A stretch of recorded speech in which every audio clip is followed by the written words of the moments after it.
Welcome to this episode of The World According to Irina Tsukerman, our very special series on global politics on the KAJ Masterclass Live. Irina Tsukerman is a US based national security and human rights lawyer as well as a renowned geopolitical analyst. Her writings and commentary have appeared in diverse US and international media and have been translated to over a dozen languages.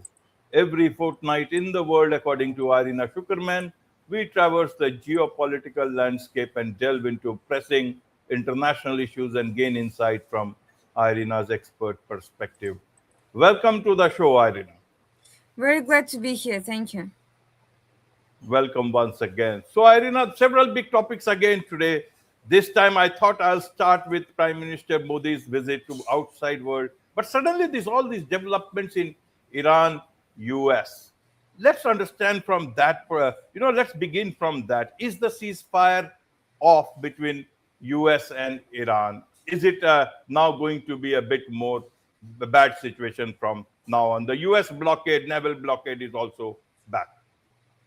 Well, yes, not only did President Trump announce that the ceasefire is over and the war is basically back on, but Iran also confirmed the failure of diplomacy. But let's be honest with ourselves. The ceasefire never produced a durable political settlement. It was never fully implemented. The altercations and kinetic activity was ongoing throughout the entire process. It temporarily reduced direct attacks at certain times, while leaving every major dispute unresolved, including the issue of sanctions, the nuclear program, the freedom of navigation in Strait of Hormuz, Iran's missile forces, regional armed groups and terrorist organizations, and US military pressure.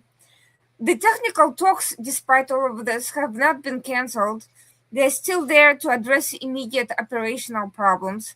The negotiators are scheduled to discuss things like shipping procedures, naval communications. They also can talk about inspections, detainees that's been arrested during the process, whether or not to renew sanction waivers. US reimposed sanctions just recently. Any humanitarian arrangements and any mechanisms that are intended to prevent accidental escalation, which is very plausible in a situation of high tensions. But Iran has little incentive to abandon its leverage over the Strait of Hormuz without receiving extensive sanctions relief or security guarantees, which US is in no position to give it. And Washington has little room to grant those concessions while Iran continues attacking shipping, threatening US bases, and retaining its ability to close or disrupt the strait. So we are in a catch-22 here.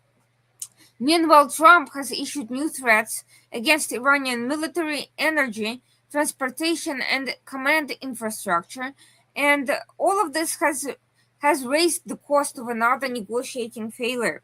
Tehran can continue employ what it's been doing up until now, which means firing missiles, drones, using proxy forces, cyber attacks, maritime sabotage, and also attacking US partners such as Bahrain, Kuwait, and Jordan, which gives both governments several ways to escalate without formally declaring a wider war. Still, Trump actually threatened a wider war next week if Iran is not back to the negotiating table by that point. And what we mean by wider is not a wider array of targets, which has already been expanding, but widening the war deeper into Iran, because up until now, US has been focusing on the southern part of the country, mostly on port infrastructure, missile and raid launch sites, and other military infrastructure.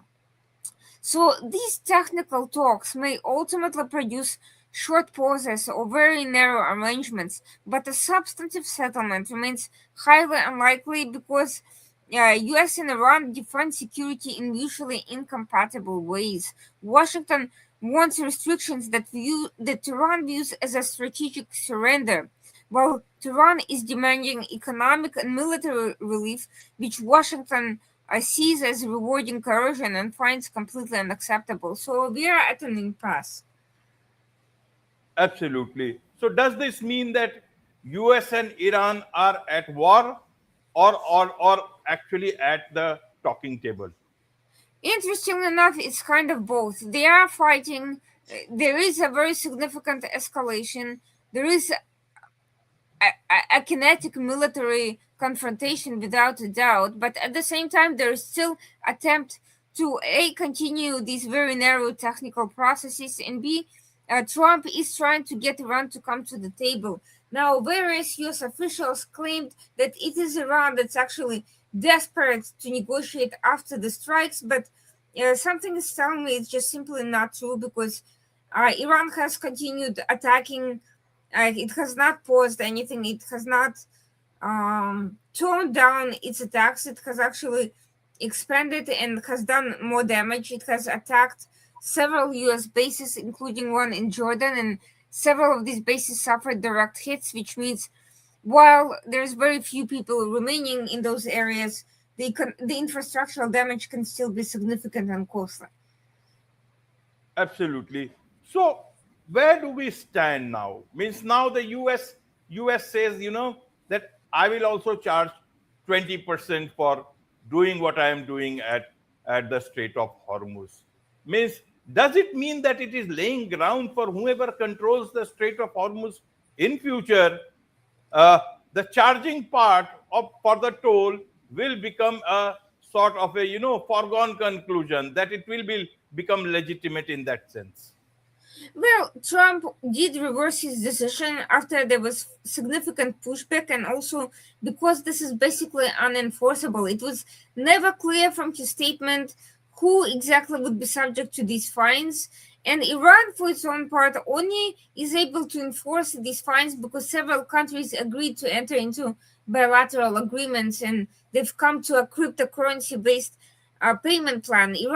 Trump didn't even make clear how such tools would be exacted. It was, I don't know, I think it was more of a threat than a real plan, or just an idea to get some people excited about compensating the losses US has suffered so far. If he had tried to get reparations from Iran and from the arrested economic from the shipments that have been arrested with that carry economic burdens such as oil and gas, for instance, that would make sense because those are already sanctionable products, and if US chooses to confiscate them, it could in theory use them to pay off its own costs. But Trump's statement seemed to refer to the entire international community and not just Iran and its proxies, which is a completely different story. For now, that plan is off the table. Absolutely, absolutely. So, Irina, do you think, this all is happening also perhaps because of this new reports coming in that, Israel gave concrete information about, Iran's plan to, eliminate President Trump in that sense? How much do you think Mr. Trump's mind might be evaluating that sort of a thing? News is that it was concrete information from Israel. Help us understand both the parts. Was this true? Was this not true? A lot of news reports reported this, and so from that perspective, and also because Mr. Trump changed his plane also while returning from the NATO summit. So the information appears to be accurate. It was released in stages initially.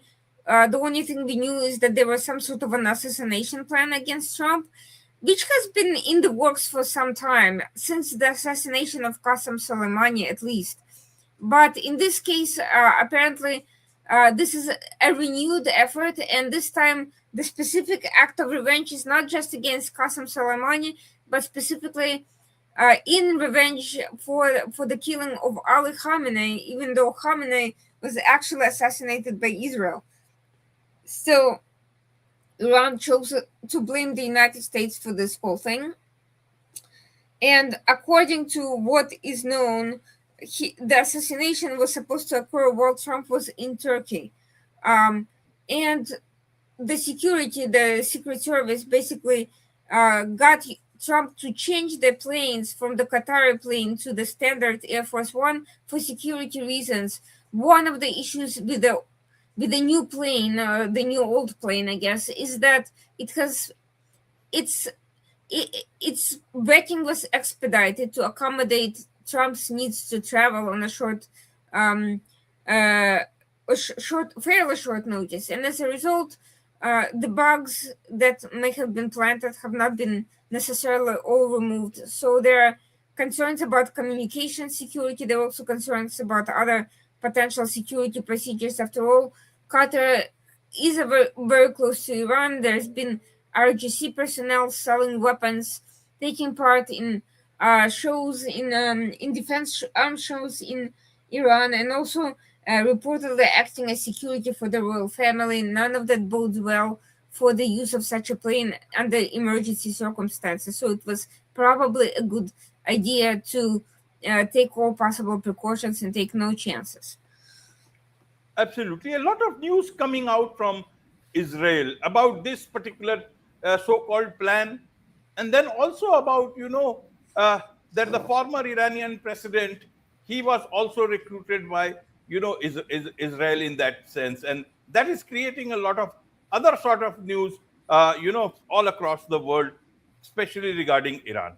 What does this all mean? Is suddenly Israel has become quite active, especially during talks. All this was not happening. Suddenly, lots of news coming out of Israel. How do you read this? CIA seems to be lagging behind in coming out with more information about their own president, but Israel does. Well, here's the thing. Ironically, Iran and Israel seem to be on the same page in a very narrow sense. I'll explain what I mean because it may sound implausible, but here it is. Iran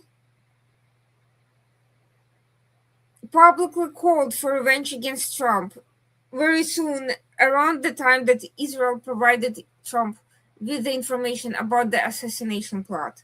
Almost Trump's reaction was almost immediate. He returned to hostilities as soon as he left the NATO summit, and essentially he called Iranians crazy, said that it was impossible to talk to them, and that despite his best efforts, they were just not cooperating. And he didn't immediately release the information about the fact that his life was in danger, but the reaction undertaken by the Defense Department, by the Pentagon, was clearly in line with that.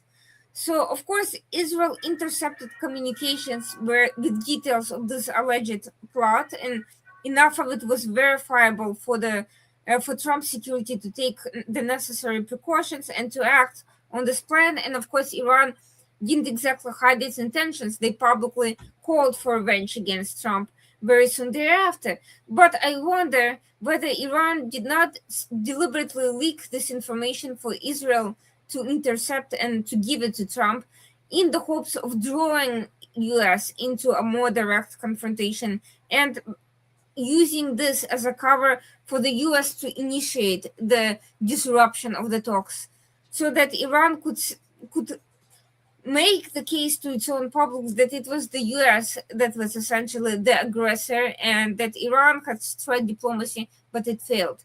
That position would allow the infighting inside Iran among various factions who are competing for power with the supreme leader Moshtaba Khamenei being absent from public view. It gives them a reason to take on a united position against the common enemy once again, and to focus their attention not on fighting each other but on fighting the United States. So I am wondering whether this whole thing wasn't in fact a psyops and Israel inadvertently played into it. Iran knew that Israel would inevitably pass on any kind of information of that sort to the US. And it's interesting that Israel intercepted this information, and there is no evidence that US was able to independently get that information simultaneously, that Israel initiated this, and whatever corroboration by the US happened after. Absolutely, absolutely. One thing I want to understand for my audience very quickly, Irina, is that there is a kill list which is making rounds in, especially in Iranian media, and everyone else is picking up. Our friend Marco Rubio also features in that. How do you see that kill list? Because will the kill list be on the top, or will the peace talks be on the top?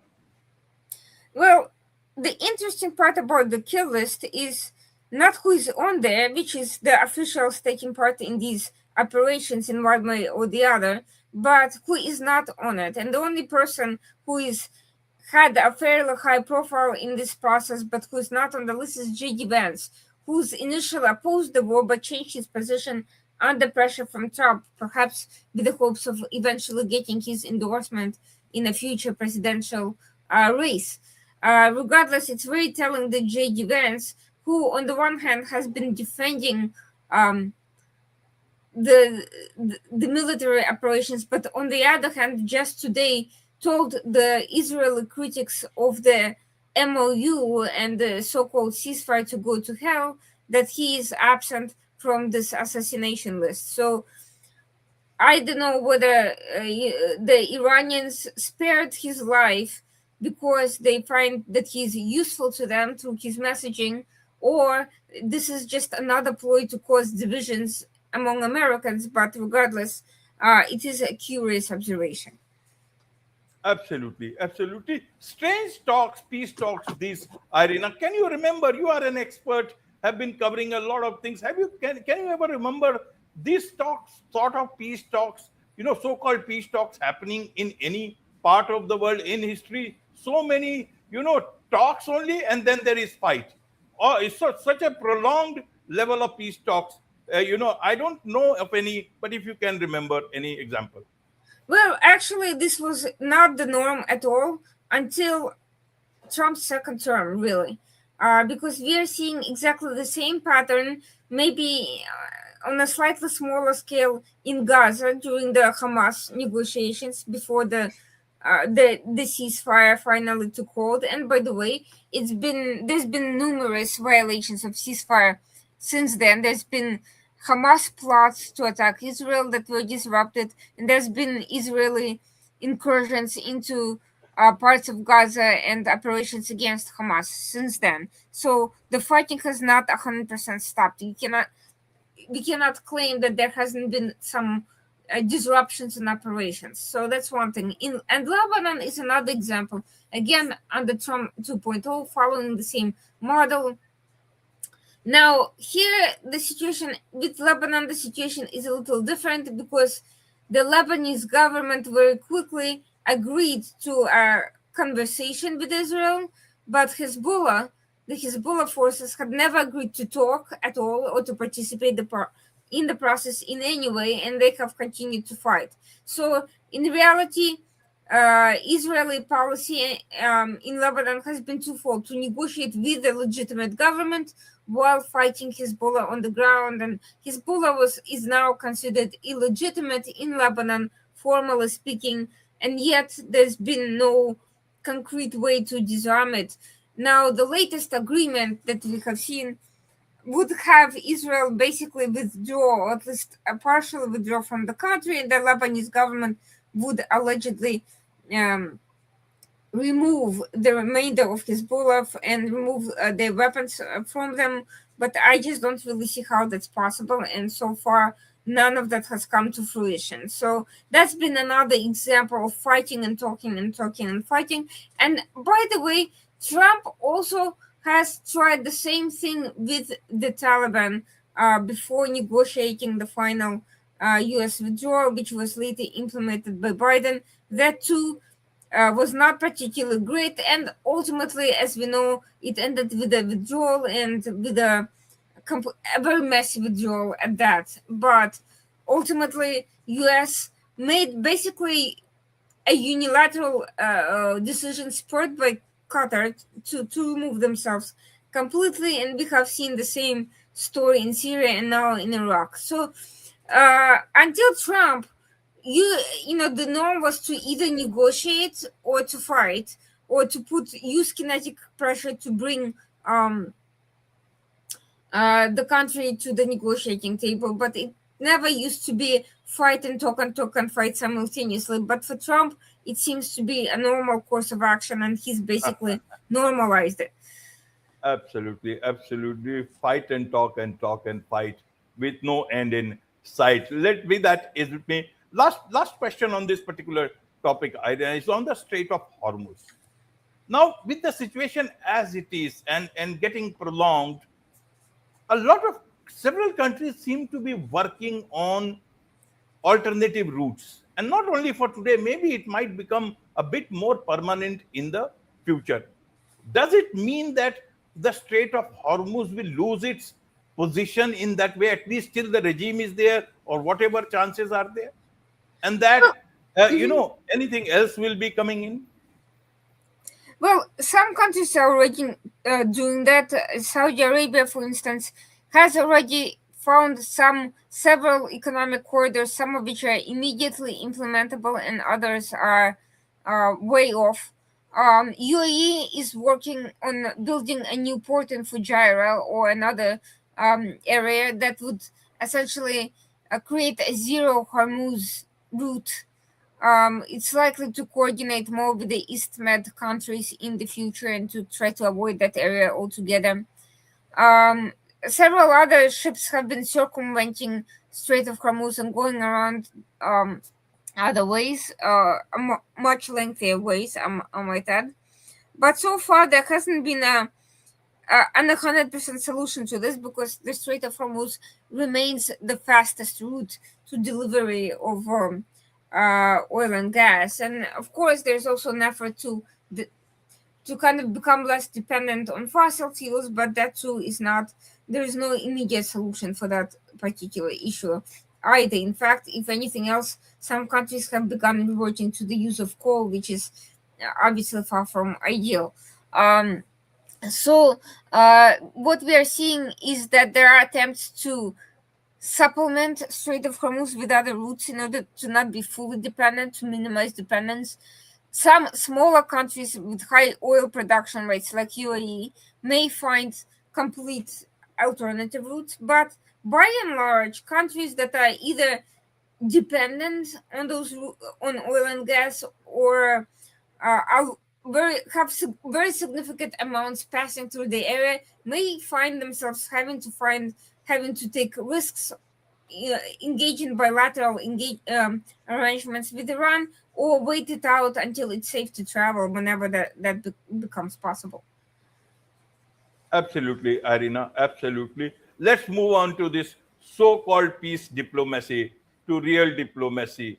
That is the Prime Minister Modi's international tours Indonesia, Australia, New Zealand. What is happening? What diplomacy is happening? What is it India trying to achieve here? What are these countries trying to achieve here? Seems to be quite successful visit for Indian Prime Minister. So essentially, he is trying to build a wider Indo-Pacific network, but one that is less formal than an official alliance. A part of the reason, of course, is India's non-aligned position, but another part is the fact is some of these relationships are still fairly new and it's simply too early to call them an alliance, even if India was open to that. So each destination serves a different purpose. Indonesia anchors the maritime approaches to the Malacca Strait, and we talked about that earlier. It's a major bulwark for India's defense presence against China, potential to actually to exploit Chinese choke point dependencies in that area. Australia is important because of supplies and minerals, energy, defense tech, and intelligence cooperation. And of course, Australia is already part of the Quad, so there has been some at least limited experience in cooperation. And New Zealand gives India a larger role in the Pacific diplomacy, expanding India's presence past the Quad and into this also a trilateral relationship with Australia and New Zealand, and separate from the U.S. backed Quad arrangement. Um, Indonesia is very important because India needs reliable relationships across Southeast Asia, as we are seeing Chinese naval activity expanding into the Indian Ocean. And we are seeing that part of the outcomes from that visit was India starting to export its own weapons and defense technology to Indonesia and possibly future other nearby countries in Asia. It's a relatively inexpensive technology that is adaptable to the local needs, especially countries that are not currently in a state of war but do want to kind of strengthen and diversify their defenses. So this seems like a very optimal option. And also, there's going to be cooperation on ports, maritime surveillance, defense production, and naval exercises, which can help both countries monitor the sea lanes connecting the Pacific and the Indian Oceans. Now, of all the visits, Australia offers the most immediate material value, including but not limited to uranium, lithium, other critical minerals, university partnerships, military exercises, and secure technology supply chains, which can strengthen India's industrial and defense base.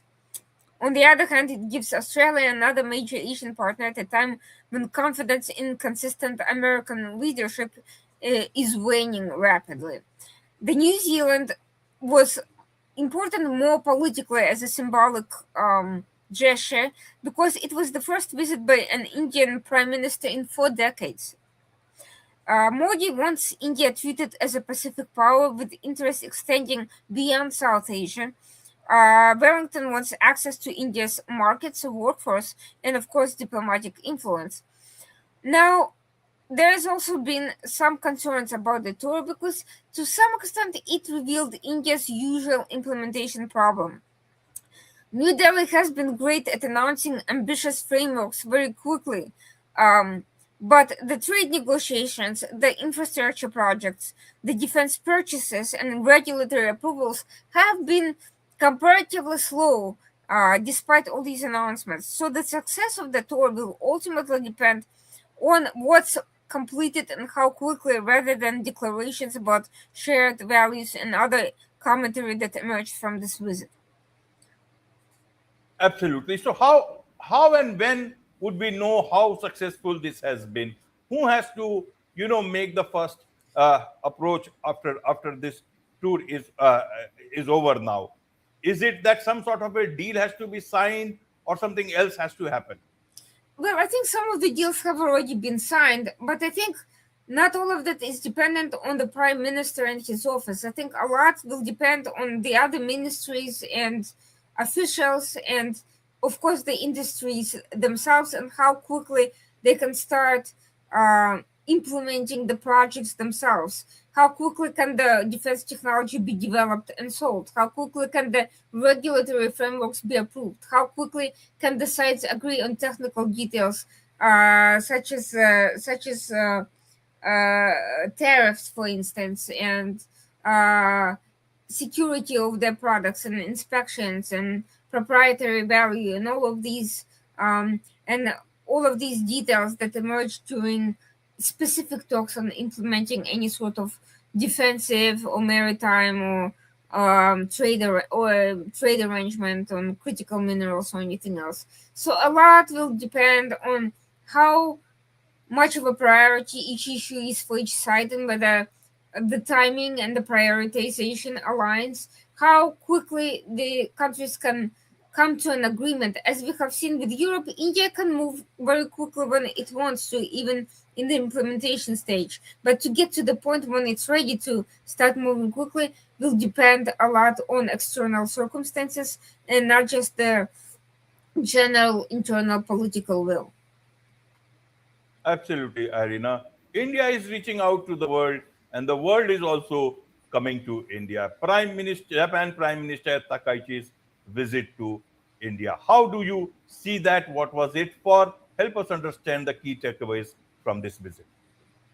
So this visit accelerated already a relationship that's already been growing by leaps and bounds. And both countries now viewed that relationship as essential to their both economic and security planning. Japan needs a large democratic partner capable of balancing China, but India needs Japanese capital, its industrial technology, its naval expertise, and supply chain investment. So there is practical there are practical results out of the defense cooperation. The maritime surveillance, the naval maintenance, the secure communications, the unmanned systems, and of course, semiconductor production and missile related technologies and joint manufacturing could give India access to capabilities that Russia, which has been one of the main partners in many of those areas, cannot reliably provide. And of course, semiconductor diversification is now the name of the game. Economic security, too, is becoming as important as conventional defense. Japan wants to shift manufacturing and tech supply chains away from excessive dependency on China. India wants to attract those industries before Vietnam, Indonesia, and other competitors capture the available investment. And Takaichi's government also appears more willing to treat India as a central strategic actor rather than a difficult developing market. And that message is very important to India because Japanese companies in the past have often hesitated over Indian bureaucracy, land disputes, regulatory instability, and of course infrastructural delays. But now Japan seems to be willing to risk that and to jump into the prey. Still, there are serious constraints despite this higher risk tolerance. India, for instance, will continue buying Russian weapons and energy when it serves Indian interests. Uh, Tokyo will continue expecting strong alignment on China, Russia, and regional security. The rapprochement will deepen over time through selective cooperation, and we should not expect complete strategic convergence anytime in the near future. Absolutely, Irina. One thing I want to understand, with India Japan relations, especially with regards to security, seeing the, relationship of both India and Japan vis-a-vis China and other countries.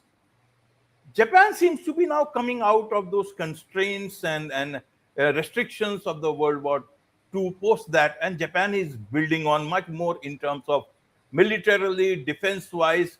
Also, they seem to have activated their spy agency, which was not. And I read some reports that Japan is now also becoming much more active in terms of, a lot of spy activities, more involvement there, more activities happening after Vienna. What does this all show about the new Japan that is coming up, and also vis-a-vis its equation with India in the coming days in terms of especially security, especially with vis-a-vis China? So, in the past, Japan's position was dictated by the constitutional framework that was adopted in the post World War II order. And Japan was basically dependent on the US as a guarantor of its security. But two things happened over time. First of all, active US presence in local bases became extremely unpopular on the one hand. On the other, US became increasingly disinterested in guaranteeing anyone's security, and not just Japan's, especially under the Trump administration, and became less and less reliable in that regard. At the same time, China became more overtly militant, um, much more aggressive. China, Russia, and North Korea, along with Iran, have joined forces much more so than several decades ago, for instance, and became coordinating. So the threat became far more compound from Japan's perspective. And popular opinion started to shift. Takaichi has a great deal of popular support. We can see it from the recent elections, parliamentary elections, which had given her the sort of majority that she needs to move through with raising defense spending targets, implementing a lot of her initiatives, and so forth. So a few things happened: necessity, essentially proliferation of threats, and lack of wanting to be dependent on other countries. US actually encouraged these developments. US actually backed a lot of these changes, constitutional changes, spending changes, and multiple administrations started to encouraging it. It was both Trump and Biden who encouraged all of this, and Biden also played an active role in trying to bring Japan closer to Western countries in sort of maritime Indo-Pacific alliance. So it's several factors, and also Japan started mending its relationship with South Korea along security, but also increasingly economic lines. All of these things happened as a result of a shifting threat environment, but also changing norms. I mean, it's been over 75 years since the end of World War II. At this point, a lot has changed. There's a different, much more complex and dynamic uh, political, geopolitical, defense and security landscape. And Japan needs to modernize, it needs to grow. Otherwise, it will be left not only totally helpless, but economically short-shifted. With so many countries now competing in the defensive sector, Japan uh, has to be the kind of ally that can also lend its hand in times of need. The other issue, intelligence, is also out of necessity. Quite frankly, China was surpassing Japan by such an absurd amount, and cyber hacking and industrial espionage became so prominent that they were undercutting Japan's economy. That, in addition to the combination with the military threats, made it an inevitability. Now, what we're seeing today is while Japan is racing to modernize its intelligence infrastructure, threats are not simply waiting for all of that to be resolved. Russia has now made Japan into a co-equal target along with Europe and the United States, and we're seeing reports about Japan being basically overrun by Russian spies, which is brings up very unpleasant analogies with World War II, when the famous Stalin-backed Zorge cell was operating in Japan and providing the information on the Imperial Japan's alliance with Hitler, which, by the way, Stalin subsequently chose to ignore. But it was also essentially communism vying for influence inside Japan on par with the German Nazis. Absolutely, Irina. Thank you for that analysis. Moving on now to the NATO summit in Turkey, Ankara. What should we understand? Was it successful? Was it anything important? I think a lot of news was made by Trump changing his plane while returning from Turkey. Help us understand what was achieved there. Well, there were things. I think there were several things that were much better. There were things that were worse, and things that didn't really change. One great takeaway was a very positive meeting between Zelensky and Trump, probably their best yet, in which Trump not only sort of praised Ukraine for basically doing better against Russia and Russia failing, but also promised to give them a license for manufacturing Patriot missiles, which, while still a long-term project which is ways from being implemented, can help bridge the gap in air missile defense, which has led to unnecessary deaths of hundreds of and thousands of civilians in Ukraine. Other things that are better is that European allies and Canada committed greater funding, weapons, training, and industrial support for Ukraine and also for common defense. The summit also reinforced the expectation that European governments will finance a much larger share of their own conventional defense. Another positive outcome is that NATO members acknowledge that higher spending figures have value only when they produce ammunition, air defense, trade units, logistics, maintenance, and deployable formations, including, by the way, the newest developments in cheaper drone technology. Several new procurement and co production arrangements moved the conversation closer to usable capability. What's worse, Trump's unilateral approach to Iran, repeated pressure on allies, including the attack the first day of the summit, the discussion of reducing the American presence in Europe, and a very transactional treatment of Article 5 have weakened confidence in not only in US political reliability but in the NATO structure as a whole. Another not so great outcome was that Europe still depends heavily on US intelligence, targeting support, strategic airlifting, missile defense, nuclear deterrence, although that might change with France playing a more active role in terms of nuclear umbrella, command systems, and many types of advanced weapons and components for those weapons. European governments cannot replace these capabilities quickly, regardless of how much money they announce or even how many deals with European companies they call for. So that dependency creates um, a double-edged sword. On the one hand, US can still benefit economically without putting nearly as much effort, simply because Europeans do not produce many of the components that they desperately need. But on the other hand, US can pull support at any time, and the Europeans will be stuck with nothing. What hasn't really changed? NATO preserved formal unity, avoided open rupture, and didn't really get nearly as far as it should in the push for strategic autonomy, um, and sovereign independence in terms of defense. We have seen that the British government basically collapsed over defense budget, and that has not been fully resolved. There's still a lot of lobbying for and against ongoing, as the new Prime Minister Burnham is set to take place in just a few days from now. The central problem of NATO remains unresolved. Europe needs years to build greater military independence, while Russia, Iran, China, and other adversaries can exploit uncertainty during the transition. And every day we are hearing new reports from Baltic intelligence, from Polish intelligence. Today was the latest that Russia may try a false flag drone related operation in one of the NATO countries.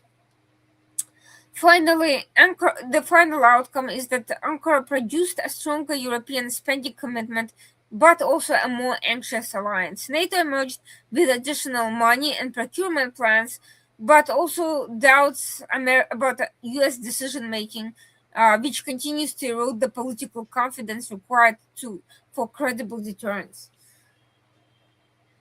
Absolutely, absolutely, Irina. Now, our last topic of the day is the Russia gas prices that has hit new records. They are having a lot of discomfort. They confront lengthy wait lines amid Ukraine's targeted strikes on economic structure, record drone incursions into Moscow. What's happening there? Do you think Ukraine will succeed and maybe everything come down to the peace talks? The situation in Russia is becoming unsustainable. Quite frankly, while the prices have stabilized a little, they're quite high in most of the country, on par with your EU members such as Poland, without having nearly the same salaries, and there's a deficit of oil of gas. This is a country that now has to import gas for its own basic needs. You have 2 hour lines in Moscow and St. Petersburg, and 3 to 4 or more hour lines in other parts of the country. Ukraine continues a very systematic attack on refineries, on storage facilities, on pipelines, on rail infrastructure, and even distribution centers. So fuel availability is basically the issue, despite Russia remaining one of the world's largest oil producers. Uh, these strikes have exposed the vulnerability of Russia's enormous territory. Moscow has to protect the capital, all the military bases that are sprawled all over the place, the refineries, ports, power systems, arms plants, and transportation networks, with a very limited number of air defense systems and interceptors. So these shortages are becoming more obvious with each day. Russia just does not have what it takes. So the lengthy lines have, you know, are having a political impact because they are bringing the war into ordinary civilian life, and you start hearing rumblings from people who were perfectly complacent up until this point. Russians who have previously experienced the conflict through TV and political commentary now have to confront shortages, travel disruptions, rising prices, including on basic food items, airport closures, and repeated drone alerts. And of course, record drone incursions towards Moscow also are forcing the Kremlin to divert defenses from the front and from industrial facilities elsewhere. Even when Russian forces happen to shoot down most of the incoming drones, the attacks are still capable of disrupting aviation. They're exhausting the personnel, they're consuming the interceptors, and they're certainly creating a feeling of constant uncertainty, something that Ukrainians have had to deal with for the past 4.5 years. Finally, fuel shortages alone are still not enough to cripple the Russian military.